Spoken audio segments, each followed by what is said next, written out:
মাঝি, ওনার জ্ঞান কখন ফিরছে? ডাক্তার সাহেব, বেশিক্ষণ হয় নাই, কিছুক্ষণ আগেই আমার ভাতিজা যাইয়া আমারে এই খবরটা দিল। আর খবর শোনা মাত্র ওনার কাছে আইসা ওনার পরিচয় জিগাইলাম। উনি তো কিছুই মনে করতে পারতেছে না। ওনার নাম কি, ওনার বাড়ি কোথায়, উনি কিভাবে সাগরে পড়ছিল, সে কথা উনি কোনো কিছুই মনে করতে পারতেছে না। আপনি ডাক্তার একটু দেখেন তো ওনার কি হয়েছে। আচ্ছা ঠিক আছে, সমস্যা নাই, আমি ওনার সাথে কথা বলে দেখতেছি ওনার মূলত কি হয়েছে। অনেকদিন কমাইছিল তো, একটু উল্টাপাল্টা লাগতেই পারে। আগে কথা বলতে দাও আমাকে। এই ভাই, আপনি একটু ভালো করে মনোযোগ দিয়া চিন্তা করে দেখেন তো আপনার পরিচয়টা মনে করতে পারেন কিনা। আপনার নাম কি, আপনার বাড়ি কোথায়, এইগুলো একটু গভীরভাবে চিন্তা কইরা মনে করার চেষ্টা করেন। তাহলে আমরা আপনাকে আপনার ঠিকানা অনুযায়ী পৌঁছে দেওয়ার ব্যবস্থা করতে পারবো।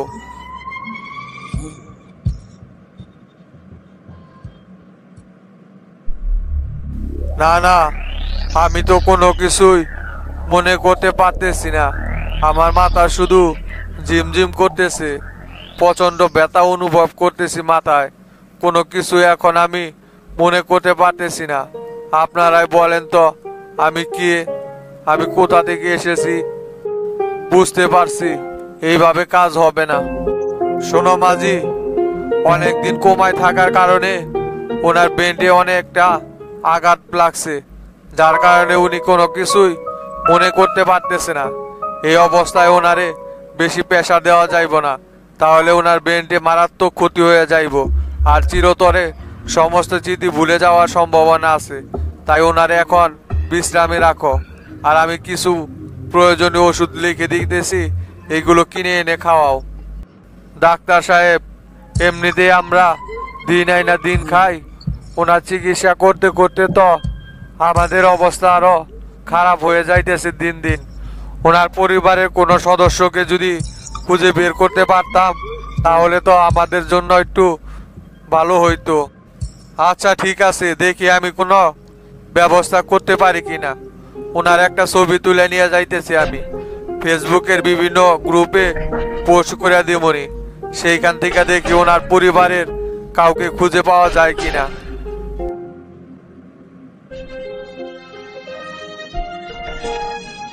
কি হইল মিলন, হঠাৎ করে তুমি এইরকম চমকে উঠলা কেন? ফোনের বিটে কি দেখলা যেমন ভাবে হঠাৎ চমকে উঠলা? এ তরিকুল ভাই, ঝামেলা না হয়ে গেছে? এই যে দেখেন ফোনে বাহাদুর ভাইয়ের নিখোঁজের খবর দিছে একজন।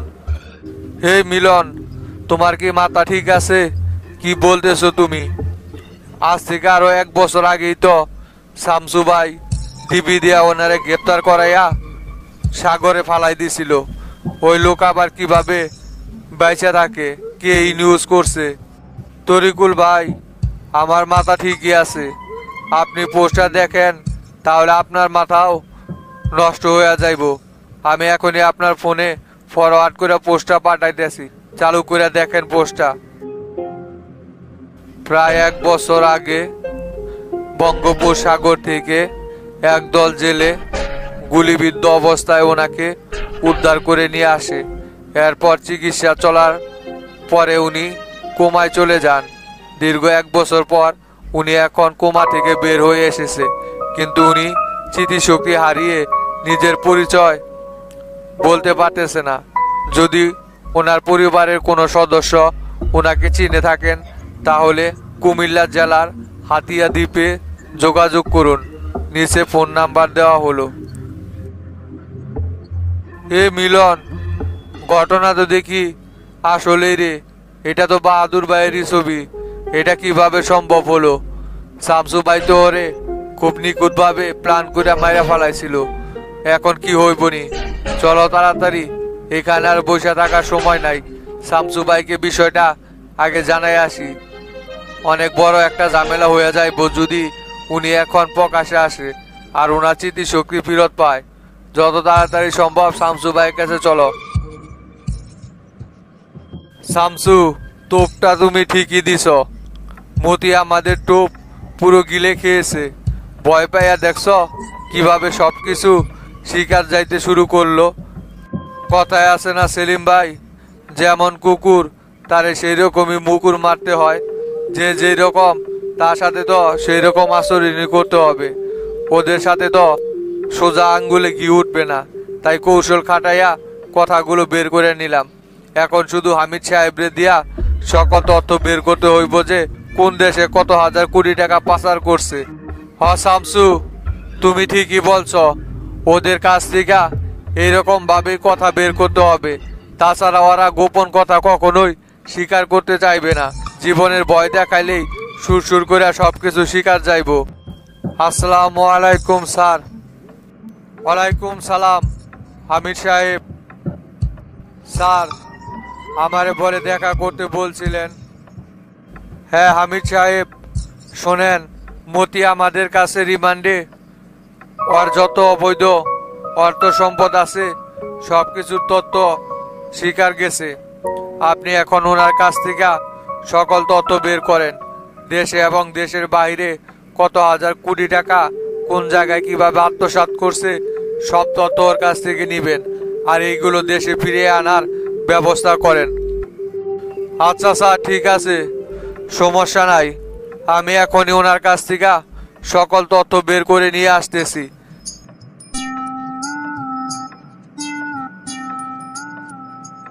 আর সেলিম ভাই, যত দ্রুত সম্ভব দুলুরে লাকসাম থেকে ঢাকায় নিয়ে আসার ব্যবস্থা করেন। ওর কাছ থেকেও অনেক তথ্য বের করার আছে। একটা শালারেও ছাড় দিব না। যত দুর্নীতিবাজ আছে সকলকে এক এক করে জড়ো করতে থাকেন। দেশের যত অর্থ ওরা পাচার করছে সকল অর্থ আবার দেশে ফিরিয়ে আনতে হবে আমাদের।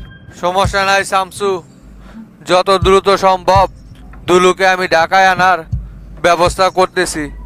অতি তাড়াতাড়ি দুলুরে ঢাকায় নিয়ে আসতেছি। কি হইল শামসু, এই সময় আবার কে ফোন দিল তোমারে?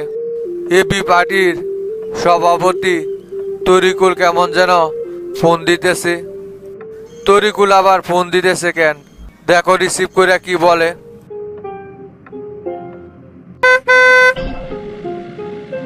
কি হইল হাবিব ভাই, কে বলি না আপনি পার্টি অফিসে আসলেন, তা এখন আবার বের হয়ে আসলেন কেন? মাস্টারের সাথে দেখা করবেন না? মাস্টারের সাথে দেখা না কইরাই আবার চলে আসলেন ভাই?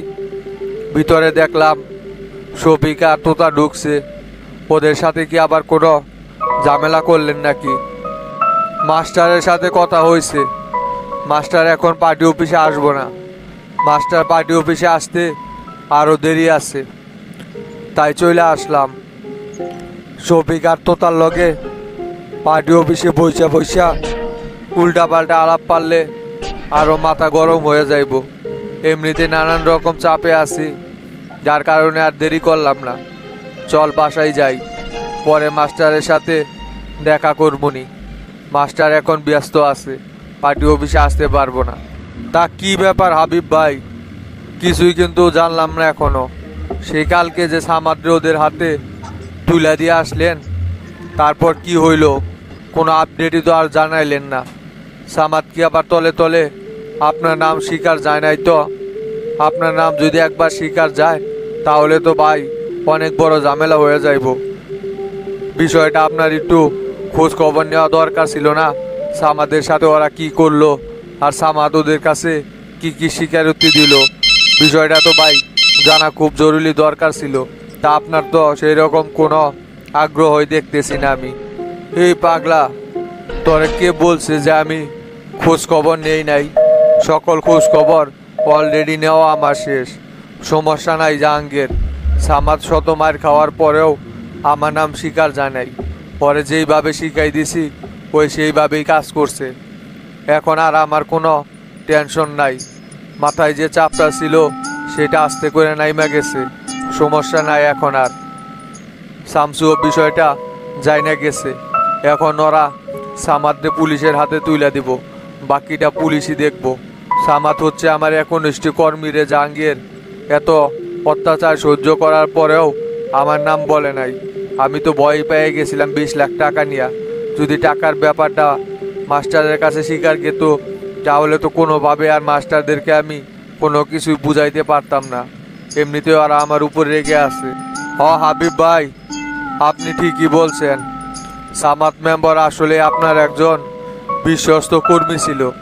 এরকম বিশ্বস্ত কর্মী আর খুঁজে পাওয়া যাইব না ভাই। দেখলেন না আপনার এক কথায় কিভাবে গোপন রাস্তানা থেকে আপনার সাথে সরাসরি দেখা করে চলে আসলো, আর আপনি বলা মাত্রই মাস্টারের কাছেও ধরা দিল। এরকম নেতা কর্মী কি আর আপনি এত সহজেই পাইবেন নাকি? এদেরকে আপনার খুব প্রয়োজন ছিল ভাই। তবে ভাই, সামাদ্রে কিন্তু যেভাবে হোক আমাদের জেল থেকে বের করে নিয়ে আসতে হবে। এরকম বিশ্বস্ত একজন লোক ভাই কোনোভাবে আপনি হারাতে দিয়েন না। এতে করে আপনার ভবিষ্যতে সমস্যায় হইতে পারে। সামাদ যদি হাত থেকে বের হয়ে যায়, ওর জায়গায় কিন্তু আপনি অন্য কাউকে আর ঢুকাতে পারবেন না হাবিব ভাই। ওইটা তো করবই। আগে মাস্টারদের হাত থেকে সামাদে বের করে নই, পরে পুলিশের কাছে বিষয়টা গেলে তখন আর কোনো ঝামেলা হইব না। গোপনে সামাদে বের করে নিয়ে আসতে পারবো। আগে এইখান থেকে সামাদে পুলিশে দেওয়ার হোক, তারপর ওর ব্যবস্থা করতেছি। যেভাবেই হোক সামাদকে আমি ঠিকই থানা থেকে বের করে নিয়ে আসবো। জাহাঙ্গীর ওই আমার জন্য অনেক ত্যাগ স্বীকার করছে, তাই এখন ওর জন্য আমার কিছু করতে হবে। তবে ভয় তো আরেকটা ঢুইকা গেল রে জাহাঙ্গীর। বিষয়টা তোরে তো জানাই নাই। এতদিন বইরা তো শফিক আর তোতা আমারে ফলো করতেছিল। বড়াইতলা যে আমরা সামাদের সাথে বৈঠক করে 20 লাখ টাকা নিয়ে আইছি, এই বিষয়টা তো শফিক আর তোতা যাই না গেছে। আজকে হঠাৎ করে পার্টি অফিসে এই কথা তুইলা ধরছে। বলেন কি হাবিব ভাই, এত গোপনীয় একটা বিষয় ওরা কিভাবে জানতে পারলো? আপনি না খুব সাবধানে ওদের সাথে দেখা করতে গিয়েছিলেন। একটা কাকপক্ষী দেও বলে টের পায় নাই, তাহলে তোতা আর শফিক কিভাবে আপনাদের এই গোপন বিষয়ে জানতে পারলো ভাই? এটা মাস্টাররে বইলা দিলে তো আবার নতুন করে আরেক মোড় ধরবো। তোদের মতো গাদা পুদা পুষা রাখলে তো এরকমই হবে। এতদিন ধরে গোপনে ওরা আমার উপর নজরদারি চালাইতেছে, আর তোরা কোনো খবরই পাইলি না।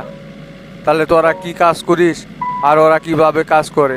আমারে ধরার জন্য ওরা পুরো এলাকায় সোর্স লাগাই রাখছিল। আমার প্রত্যেকটা পদক্ষেপই ওরা খুব ভালোভাবে নজর রাখছে। এখন তো চিন্তার বিষয় একটাই, ওরা আবার মাস্টাররে এই মিটিংয়ের কথা যদি বইলা দেয় আর সমস্যা নাই, যদিও বলে তাহলে আমি বলবো যে তখন তো আমি আর বিষয়টা জানতাম না। সামাদ আমারে ফোন করে দেখা করতে বলছিল, তাই দেখা করছিলাম। কোনোভাবে আমি ওদের কথার মূল্যই দিব না। যেভাবেই হোক এই বিষয়টা এড়িয়ে যেতে হবে আমাকে। এত ঝামেলার পর আবার নতুন করে ঝামেলায় পড়া যায়। হাবিব ভাই, আমার কোনো দোষ আপনি দিতে পারবেন না। আমি সেই সময় কিভাবে আপনার নজর রাখবো? আমি তো তখন নিজে রুগী হইয়া বাসাত বন্দি হয়েছিলাম, যার কারণেই তো বাইরে এত কিছু ঘটে যাওয়া সত্ত্বেও আমি ভাই কিছুই জানতে পারি নাই। যদি আমি সুস্থ থাকতাম তাহলে কি আর ওরা এই নজরদারি করতে পারতো আপনার উপর? আমার অসুস্থতার সুযোগ নিয়েই তো ওরা আপনার সাথে এই ধোঁকাবাজিটা করছে।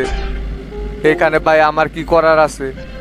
হয়েছে, তোদের যে কদ্দুর মুরাদ আছে সেটা আমার খুব ভালো করে জানা আছে। সুস্থ থাকলে কি আর অসুস্থ থাকলে কি তোরা কি করতে পারবি সেটা আমার অনেক আগেই জানা হয়ে গেছে। শুধু আমার বিপদে ফেলানো ছাড়া আর কোনো কাজ তোদের দ্বারা সম্ভব না। এখন বেশি কথা না বইলা তাড়াতাড়ি গাড়িটা বাসার দিকে নিয়ে যা।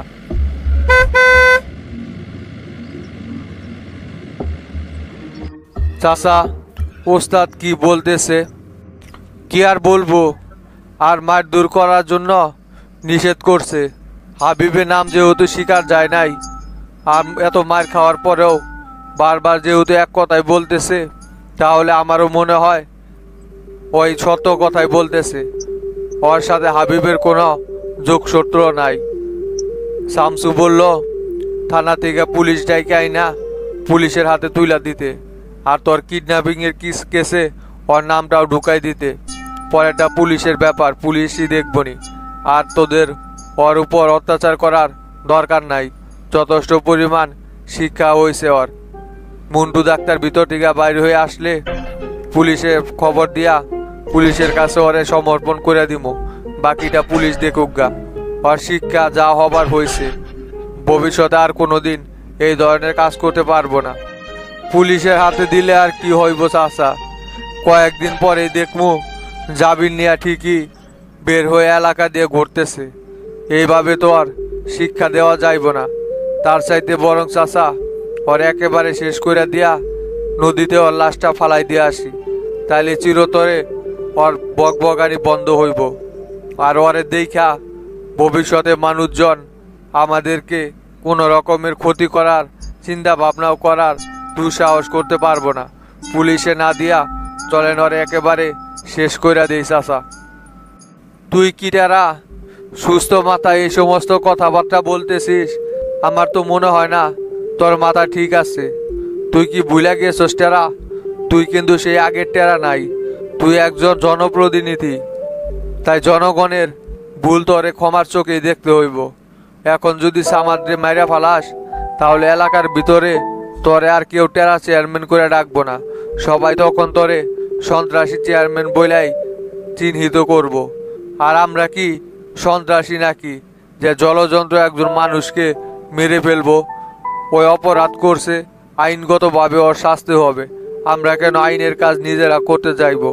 আর এই মামলা থেকে জামিন পাওয়া এতই সোজা মনে করলি তুই? এই মামলার সাথে কত বড় বড় নেতাকর্মী জড়িত আছে সেটা তোর ধারণা আছে? সারা জীবন ওরে জেলের গাড়ি টাইনে টাইনাই পয়সা মরতে হবে। শামসু কি ওর এত তাড়াতাড়ি বের হইতে দিব? কি আর করি চাচা বলেন? নির্যাতনের দিনের কথাগুলো যদি মনে পড়ে তাহলে তো মাথা আসলে চাচা ঠিক থাকে না। কি অথক্ষ নির্যাতনটাই না আমার উপর করছে ওরা 5টা দিন। আর সেই লোকজনদেরকে চোখের সামনে এইভাবে দেখলে তো চাচা নিজেকে ঠিক রাখতে পারি না। অন্ধকারের ভিতরে পুরো 5টা দিন চাচা আমি চেয়ারের ভিতরে বাঁধা ছিলাম। সেই দিনগুলোর কথা মনে পড়লে এখন আমার গায়ে কাঁটা দিয়ে ওঠে। শুধু সব সময় ভাবছি যে আর মনে হয় আপনাদের সাথে কখনোই আমার দেখা হবে না। সেই দুর্বিষহ দিনগুলো যেন চাচা ভবিষ্যতে আর আমার কোনো দিন দেখা না লাগে। খুবই চাচা কষ্টের ভিতরে আমার দিনগুলো পার হয়েছে। সেই জন্য চাচা ওদেরকে দেখে আমার রাগকে কন্ট্রোল করতে পারতেছি না। চাচা আপনি ভুলে যায়েন না যে টেরা ভাই কিডন্যাপ হওয়ার পর আমরা কতটা কষ্টে ছিলাম। শামসু ভাইয়ের মতো লোকও কান্দা ফালাইছিল টেরা ভাইয়ের কষ্টে। এই সমস্ত শয়তানদের জন্যই আমাদের এতদিন এত কষ্টগুলো করে যেতে হয়েছে। তাই চাচা সকলেই আমরা ওদের উপর রাগান্বিত। ওদেরকে দেখা চাচা কোনোভাবেই নিজেকে কন্ট্রোল করা সম্ভব না। টেরা ভাই ঠিক কথাই বলছে। আর গোলাপি তো চাচা খাওয়া দাওয়াই বন্ধ করে দিছিল টেরা নিখোঁজের খবর শুনা। সেই যে কান্নাকাটি শুরু করছিল, একবারে টেরারে যেদিন খুঁজা পাইছি আমরা সেই দিনই ওর কান্নাকাটি থামছে। এত কিছু করার পরেও ওদেরকে কিভাবে এত তাড়াতাড়ি ছাইরা দিই চাচা? জীবনে আমি কারো গায়ে একটা চড় পর্যন্ত দেই নাই, কিন্তু সামাদ্রে দেখে আজকে আমার হাত শুধু চুলচুল করতেছে ওরে মারার জন্য। এইটা চাচা এমনি এমনি না, ভিতরের কষ্ট থেকেই এই রাগটা জন্ম নিছে। হয়েছে ওই পুরনো কথাগুলো এখন আর তুলে লাভ নাই। যা হবার হয়েছে। টেরারে যে আমরা সুস্থভাবে ফেরত পাইছি এটাই আল্লাহর কাছে লাখ লাখ শুক্রিয়া। অতীতে কি হয়ে গেছে সেইগুলো ধরে নিয়ে বসে থাকলে হবে না। কুকুর যদি পায়ে কামড় দেয় তাই বলে কিন্তু আমরাও কুকুরকে কামড় দিতে পারবো না, এটা তোরা মাথায় রাখিস। আর ভালো মানুষের বিপদ সব সময় থাকে। আল্লাহ এদেরকে বিপদ দিয়েই বিভিন্নভাবে পরীক্ষা করে, তাই অল্পতেই ভেঙে পড়া যাইব না। ধৈর্য ধরতে হবে আমাদের। আর এই গোল্লা এইখানে দাঁড়ায় না থাইকা তুই ভিতরে যা তো, দেখ তো ভিতরে যাইয়া মুন্টু ডাক্তারের কোনো কিছু লাগে নাকি, আর কদ্দুর কি হইল তাড়াতাড়ি কাজটা শেষ করতে বল। এত সময় লাগতেছে কেন? কি পরিমাণ পোজ দিছ যে কয়টা সেলাই করে এত সময় লাগতেছে? চাচা পোজ তো দিতে কম দেই নাই, একবার এই মাথার থেকে ওই মাথা পর্যন্ত নিয়ে ঠেকাইছি। কম করে হইলেও তো সেলাই 30টা লাগবই, সময় তো লাগবই চাচা। এতগুলো সেলাই কি আর এত তাড়াতাড়ি করা যায় নাকি? পরে কি আমি ছোটোখাটো কোনো পোজ দিছি? আমার জীবনেও এত বড় পোজ আমি কাউরে দেই নাই। পরে দিয়ে সর্বোচ্চ পোস্টটা দেওয়া হয়েছে। কিছুক্ষণ অপেক্ষা করেন, কাজ হইয়া যাইব। তোরা তো ওইগুলোই পারবি, ভালো কোনো কাজ তো করবি না। কার মাথায় বাড়ি দেওয়া যায়, কার পাশায় পোজ দেওয়া যায়, শুধু সারাক্ষণ এইগুলো নিয়ে পড়ে থাকস। শুনে গোল্লা, অতি তাড়াতাড়ি ভালো হইয়া যা বলে দিতেছি। সামনে কিন্তু তোদের অনেক বড় বড় দায়িত্ব পালন করতে হবে। তাই এই সমস্ত পোস্ট মারা বাদ দিয়া জনগণের সাথে মিশা থাকার চেষ্টা কর।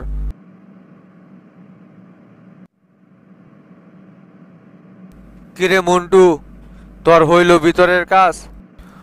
চাচা, সব কিছু একবারে ওকে করে আইছি, এখন আর কোনো সমস্যা নাই। তবে চাচা, ওর এখন একটু রেস্ট নেওয়া লাগবে পোস্টার মারাতে, যার কারণে ওর শরীরটা খুব দুর্বল হয়ে পড়ছে। এমন একটা পোজ দিছে, পুরা 30টা সেলাই লাগছে এটা ঠিক করতে আমার। এই পোস্টার নিশ্চয়ই ওই গোল্লা দিছে না? ওই ছাড়া তো এই কাজ করার মতো আর কাউকে আমি দেখতেছি না। এটা একদম গোল্লারই কাজ। মন্টু ভাই, তুমি একদম ঠিকই ধরছ। ওই শালারে আমি পাশা বরাবর পোস্টটা মাইরাই দিছি অবশেষে। তুমি দেখি মন্টু ভাই, পোস্টের ধরন দেখাই বুঝা গেছো যে এই কাজটা আমি করছি। তা মন্টু ভাই, কিভাবে বুঝলা তুমি যে এই কাজটা আমি ছাড়া আর অন্য কেউ করতে না পারে না? এত কনফিডেন্সের সাথে তুমি কিভাবে বইলা ফালাইলা মন্টু ভাই? তোর পোজ মারার ধরনই অন্যরকম। তোর পোজ মারা রুগী কম চিকিৎসা কি করছি নাকি আমি তাকাইলেই বইলা দিতে পারি যে কোনটারে তুই পোজ মারছস। তুই যাইরে খুব কঠিন একটা জিনিস, এমনভাবে পোজ মারিস, এত চেষ্টা কইরাও সিলাই ধরাইতে পারি না। তোর পোজ মারা রুগীর চিকিৎসা করবা নিগা আসলে আমার খুব বেগ পোহাইতে হয়। থামেক তোরা, এটি একবার কি এমন মহৎ কাজ করে আইছে। আনন্দের বন্যা বহাই দিছে একজন। মানুষের পাশাত পোষ মাইরা এটি আবার সেটা নিয়ে গর্ব করে বলতেছিস। থামেক। মন্টু, প্রয়োজনীয় যা যা ওষুধ লাগবো সব কিছু তুই লেখা দিয়ে থুয়া যা। পরে বিকেলে গোল্লা তোর কয় টাকা বিল হইছে তোর দোকানে যায় দিয়ে আসবনি। তুই যা এখন। আচ্ছা চাচা, ঠিক আছে। আমি গোল্লার কাছে ওষুধগুলো লিখে দিয়ে যাইতেছি। সময় করে আইনা ওরে খাওয়াই দিয়েন, নইলে কিন্তু আবার গা শুকাইব না। আসসালামু আলাইকুম চাচা। ওয়ালাইকুম সালাম। তা তোতা নাকি রে? বসেক। শফিক ভাই, আপনিও বসেন। কি অবস্থা রে টেরা? তোর শরীর স্বাস্থ্য এখন কেমন আছে? এই তো চাচা, আপনাদের দোয়ায় মোটামুটি এখন সুস্থ হয়ে আছি, কোনো সমস্যা নাই চাচা। দোয়া করি টেরা সব সময় ভালোই থাক। শয়তান গোর পালায় পইরা তো কয়েকটা দিন খুব নির্যাতনের ভিতরে কাটলো তোর। আমরা তো সকলেই ভেবেই নিয়েছিলাম যে তোরে হয়তো আর জীবিত দেখতে পাবো না, কিন্তু আল্লাহর রহমতে ঠিকই তোরে আবার আমাদের মাঝে দেখতে পেয়ে খুব খুশি হয়েছি রে টেরা। আমাদের বিরুদ্ধে কি চাচা এটা নতুন করে কোনো ষড়যন্ত্র নাকি? বহু আগে থেকেই তো আমাদেরকে বিপদে ফেলানোর জন্য কত রকমের ষড়যন্ত্র করে আইতেছে সবাই। আগে ওস্তাদদেরকে বিপদে ফেলানোর জন্য ষড়যন্ত্র করত, এখন আমাকে ফেলানোর জন্য করতেছে। তবে সমস্যা নাই চাচা, ষড়যন্ত্রকারীরা যতবারই ষড়যন্ত্র করবে ততবারই আমরা ওদেরকে রুখে দেব। আজ পর্যন্ত কোনো ষড়যন্ত্রকারী তো আমাদের হাত থেকে বেঁচে ফিরতে পারে নাই, এবারও কেউ পারবে না। তা তোতা, তোরা দুইজন হঠাৎ কইরা কি মনে কইরা আমার চেম্বারে আসলি? কি হয়েছে? কোনো ঝামেলা হয়েছে কি, না কোনো দরকারে আসছিস আমার কাছে? কোনো কিছু হইয়া থাকলে বল এক আমারে, সমস্যা নাই। আমি এখন ফিরে আসি। পার্টি অফিসে গেলাম, ওইখানে যায় দেখি আপনি নাই। পরে শুনতে পারলাম যে সামাদরে নাকি দইরা নিয়ে আইছেন। তাই চাচা আপনার সাথে সাক্ষাৎ করতে আসলাম। সামাদি তাহলে এই ঘটনা ঘটাইছিল? পরে চাচা কি করলেন পরে? পরে তো জীবিত রাখাটাই ঠিক না চাচা, যে বড় একটা অকাম করছে ওই। হয়তো তা সামাদ্রে ধরে নিয়ে আইসি কালকে বিকেলে। ওই লাল বাদশার সাথে 20 লক্ষ টাকার লোভে পইরা বগুড়া থেকে টেরারে বের করে দিতে সাহায্য করছে। পরে ধরা হয়েছে। কালকে সারা রাত বানাইছি, এখন পুলিশে দিয়ে দেওয়ার চিন্তা ভাবনা করতেছি। কিছুক্ষণ পর ওসি সাহেবরে ডাইকা নিয়ে আইসা পুলিশে দিয়ে দিয়ে দুমরে। তা মাস্টার, শুধু সামাদরে ধরে নিয়ে আইস? ওর লিডার, ওর গুরু, ওর উস্তাদ হাবিবরে এখনো ধরো নাই কেন? হাবিবরেও তো ধরতে হইব। হাবিবও তো এই ঘটনার সাথে জড়িত। তোমরা মূল মাতারে না ধইরা এই সমস্ত ডালপালা ধইরা কোনো লাভ আছে? আগে বড় ডারে ধরো, তাইলেই দেখবা সব কিছু একদম সায়স্তা হইয়া যাইব। হাবিবরে আগে ধইরা নিয়ে আসো, শুধু সামাদরে ধইরা কোনো লাভই নাই। না শফিক ভাই, হাবিব ভাইরে কেন ধরব? হাবিব ভাই এই ঘটনার সাথে কোনোভাবেই জড়িত না। সামাদ আমাদের কাছে সব কিছুই স্বীকার গেছে। ওই নিজে থেকেই টাকার লোভে পইরা আর ব্যক্তিগত আক্রোশের থেকে এই কাজ করছে। হাবিব ভাই এই ঘটনার আগে পরে কিছুই জানে নাই। তাই শামসুরে সব কিছু জানানোর পর শামসু অনুমতি দিছে পরে পুলিশের হাতে তুলে দেওয়ার জন্য। বাকিটা পুলিশই সমাধান করবে। হাবিব ভাইয়ের হুদায় দুইশা কোনো লাভ নাই, উনি এই ঘটনার সাথে কোনোভাবেই সম্পৃক্ত না। মাস্টার, সারা জীবন মাস্টারি করে আইছো তো, তাই রাজনীতির পেঁচ গোছ এখন পর্যন্ত তুমি বুঝা উঠতে পারো নাই। রাজনীতি এখনো তুমি শিখতে পারো নাই মাস্টার। সামাদ শিকার গেল যে সব হাবিব এই ঘটনার কোনো কিছুই জানে না, আর তাই তোমরা বিশ্বাস করে নিলা। এইখানে যে কত বড় একটা ষড়যন্ত্র চলতেছে সেটা তো এখন পর্যন্ত তুমি বুঝতে পারো নাই মাস্টার। কে শফিক ভাই, আপনি এত শিউর হইয়া কিভাবে হাবিবের উপর দোষ দিতে পারতেছেন? আপনার কাছে কি হাবিব এই ঘটনার সাথে জড়িত এর কোনো প্রমাণ আছে? থাকলে আমাদের কাছে দেন। যদি আপনি উপযুক্ত প্রমাণ দেখাইতে পারেন তাহলে সামাদের মতো হাবিবের অবস্থা একই রকম হবে। আপনি শুধু সঠিক একটা প্রমাণ দেখান আমার। প্রমাণ তো অবশ্য আছে মাস্টার। প্রমাণ ছাড়া কি আমি এই জায়গায় তোমার সাথে ফাও পেশাল বাড়তে আইছি নাকি? প্রমাণ নিয়েই তারপর তোমার সাথে এই বিষয়ে কথা বলার জন্য আইছি। এতদিন আসলেই চুপচাপ ছিলাম যে আগে সামাদ এই ঘটনার সাথে সরাসরি জড়িত কিনা সেটা শিওর হওয়ার জন্য। এখন তো সব শিওর হয়ে গেছি, তাই তোমার কাছে বিষয়টা জানানোর জন্য আসলাম। এই তোতা, তুই বলস না কেন মাস্টার রে? সব কিছু খুইলা বল। শোনেন চাচা, যেই দিনটা কিডন্যাপ হয় সেই দিন থেকে আমাদের সামাদের উপর সন্দেহ তৈরি হয়েছিল। আর তার জন্য চাচা আর আমি সামাদের বাসায় সামাদের সাথে কথা বলার জন্য যাই। কিন্তু বাসায় যাইয়া দেখি সামাদ বাড়িতে নাই, ওর বাড়িতে তালা ঝুলানো। তখন আমাদের সন্দেহটা আরো গভীর রূপ নেয়। তার জন্য আমরা সামাদকে খুঁজে বের করার জন্য চারিদিকে লোক লাগাই রাখছিলাম। আর তাদের মাধ্যমেই উত্তরপাড়ার যে দোকানদার আলমগীর আছে ওরেও লাগাইছিলাম গোয়েন্দা হিসাবে। ওই বড়ইপাড়া জঙ্গলের ভিতরে হাবিব আর সামাদের বৈঠক করার একটা বিষয় দেখছিল। সেখানে ওরা কিছুক্ষণ কথা বলার পর হাবিব একটা ব্যাগ হাতে বের হয়ে আসে। বলিস কি রে তোতা, এই ঘটনা কবে ঘটছে?